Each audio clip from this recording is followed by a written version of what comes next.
Sir जब flight उड़ रही होती है उसके व्हील लटक रहे होते हैं, उनको कहते क्या है सर? उनको बेसिकली हम लोग अंडर कैरेज बोलते हैं एविएशन के अंदर। ओके, और वो कितनी देर में अंदर चले जाते हैं? नॉर्मली टेक ऑफ के बाद में as per standard operating procedures normally 50 feet के ऊपर एक कॉल आउट होता है और सिक्योरिटी ऑल्टीट्यूड इसके ऊपर जो है एक दूसरा पायलट जो होता है उसको अंडर कैरेज को आप कर देते हैं। तो जैसे अभी जो ये दुर्घटना हुई सर, इसकी रिपोर्ट आ रही है कि ये 650 फीट तक ऊपर फ्लाइट चली गई थी जी तो टेक्निकली उस समय तक उसका ये अंडर कैरियज अंदर चले जाना चाहिए था। जी जी लेकिन जो दृश्य आ रहे हैं, जो हमारे पास तस्वीरें हैं, जी। उन तस्वीरों में वो अंडर कैरियज लटकता हुआ हॉस्टल की छत पे दिखाई दिया है। जी बिल्कुल सही कहना आपका। ये तकनीकी फेलियर है? ये आपका सही कहना है। इसमें दो संभावना है जी।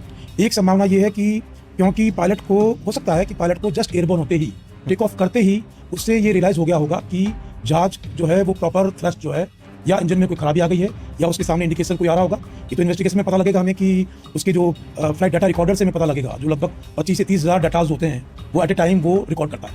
उससे पता लगेगा कि उस समय इंजन के पैरामीटर्स क्या दिखा रहे थे। तो एक संभावना ये है कि जो पायलट है उसने जस्ट आफ्टर एयरबॉर्न उसने ये फील कर लिया हो कि इमरजेंसी आ गई है। उस केस के अंदर उसको अंडर कैरेज को अप नहीं करेगा। ओके, जो पहियों को अंदर जो ले जाने की प्रक्रिया है, डिटेक्शन जो है वो नहीं करेगा। एक चीज ये। दूसरी संभावना ये होती है कि हो सकता है कि इलेक्ट्रिक फेलियर हो गया हो। इलेक्ट्रिक फेलियर होने की कंडीशन में भी नहीं होती। और लेकिन क्योंकि ये सब टेक ऑफ के, मुझे जहां तक लगता है टेक ऑफ के मुश्किल से मुझे लगता नहीं कि 40 to 50 सेकंड्स, मैक्सिमम 90 सेकंड्स का खेल रहा होगा। और उसमें पायलट ने अपने आप को काम रखते हुए मेडे कॉल भी दिया है। जबकि नॉर्मल केस के अंदर जब ऐसी स्थितियां हो जाती है तो पायलट अपनी सुध-बुध खो देता है कई बार।